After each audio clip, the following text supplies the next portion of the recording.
हरियाणा में यूथ कांग्रेस पदाधिकारियों का हुआ शपथ ग्रहण समारोह। यूथ कांग्रेस का शपथ ग्रहण समारोह आज गुरुग्राम में आयोजित किया गया।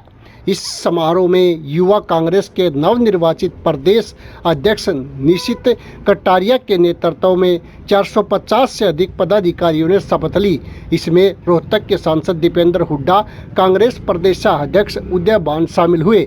यूथ कांग्रेस के नवनिर्वाचित सदस्यों को युवा कांग्रेस के राष्ट्रीय अध्यक्ष उदय भान को चीफ ने पद एवं गोपनीयता की शपथ दिलवाई। कार्यक्रम में पहुंचे सांसद दीपेंद्र हुड्डा ने कहा कि भाजपा ने साम दाम दंड भेद की राजनीति कर हरियाणा में सरकार बनाई थी, वोट चोरी किए थे, इससे चोट जरूरी पहुंची, लेकिन हम टूटे नहीं। कार्यकर्ता फिर से एकजुट हैं।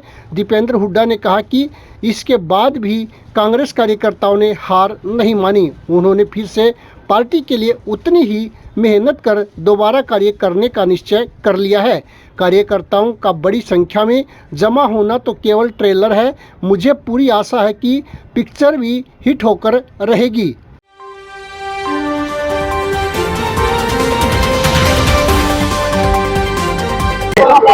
अपने वक्तव्य में मैंने कह दी थी, आप वहां से लेना।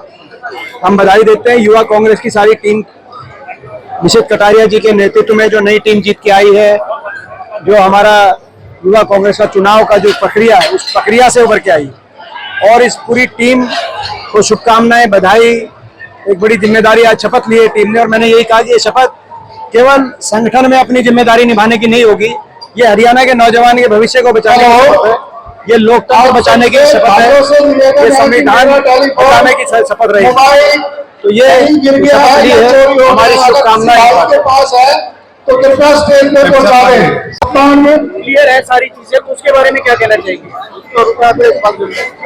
देखिए, गुड़गांव की क्या स्थिति है, उस स्थिति पे तो मैंने एक शेर पढ़ा था, आपने वो रिकॉर्डिंग करी कि नहीं पता नहीं।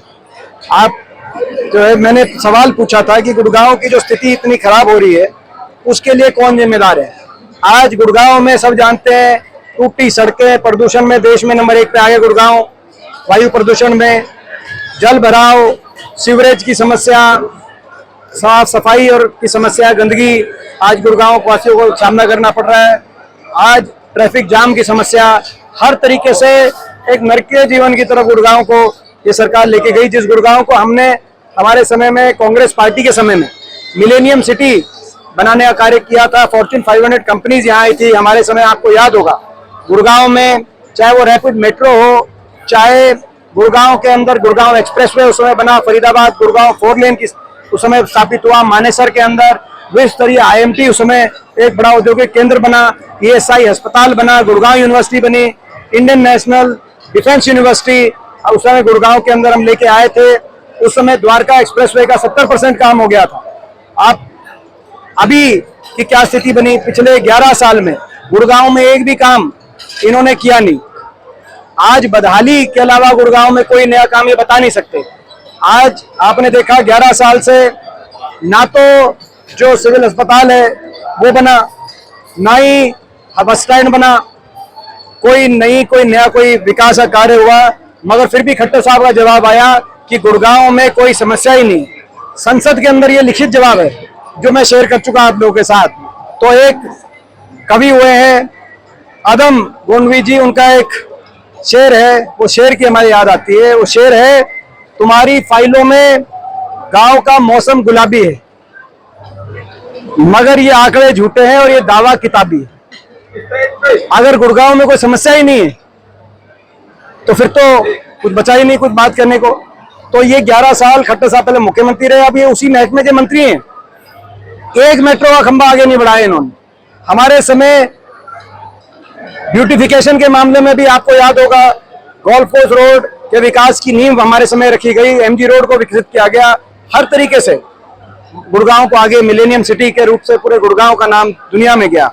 अब तो ये इस एक शेर के अलावा कोई और मुझे इसका जो उनका उत्तर मिला कम से कम अच्छा, और अपने उत्तर में उन्होंने केवल ये नहीं कहा कि कुछ नहीं है, उन्होंने बताया कि हम इतना कर रहे हैं, इतना खर्च कर रहे हैं, इतना खर्च कर रहे हैं, वो योजनाएं बताई। मेरा प्रश्न भी वही था, वो मेरे प्रश्न से ही योजनाएं चुराई गई थी।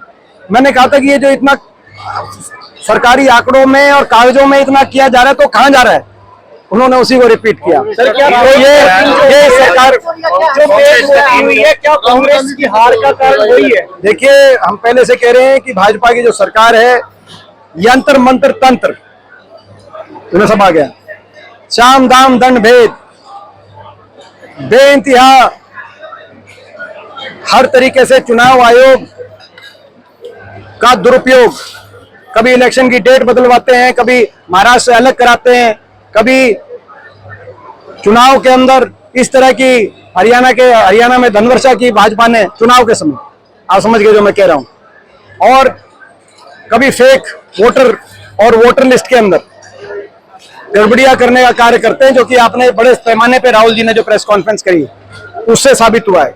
अब ये पहले इन्होंने हरियाणा में किया, फिर महाराष्ट्र, अब बिहार में भी देखा जा रहा है। ये हकीकत क्या है, जबकि हरियाणा में तो मात्र 18,000 वोट से फर्क रहा था भाजपा और कांग्रेस में, और 22,000 वोट अगर ज्यादा होते कांग्रेस के तो कांग्रेस की पूर्ण बहुमत से सरकार बनती। केवल 18 से 20,000 वोट का फर्क है दोनों के मत प्रतिशत में। हरियाणा के अंदर जब से हरियाणा बना है तब से 15वीं विधानसभा है, लगभग आज तक सबसे ज्यादा मत प्रतिशत कांग्रेस को मिला, तो इस बार मिला। लेकिन 18-20,000 वोट से किसी तरीके से मैनेज करके भाजपा ने इलेक्शन मैनेजमेंट से सरकार बनाई है। लोगों के जन भावना, व्यापक जन भावना से बनी हुई सरकार नहीं है। यही हमारा कहना है। अगर जन भावना होती तो खट्टर साहब को यूं बदलना ना पड़ता। अगर उन्होंने अच्छा काम किया होता तो हरियाणा में ही चलाते। कई इनके मुख्यमंत्री 3-3, 4-4 टर्म भी रहे, मगर उनको बदलना पड़ा। वो यहाँ के लिए नहीं, लेकिन उनको सेंटर में। कैप्टन अजय यादव ने कहा है कि अध्यक्ष बदलने वाले, तो क्या कुछ ऐसा विचार? वो कांग्रेस का संगठन का विषय।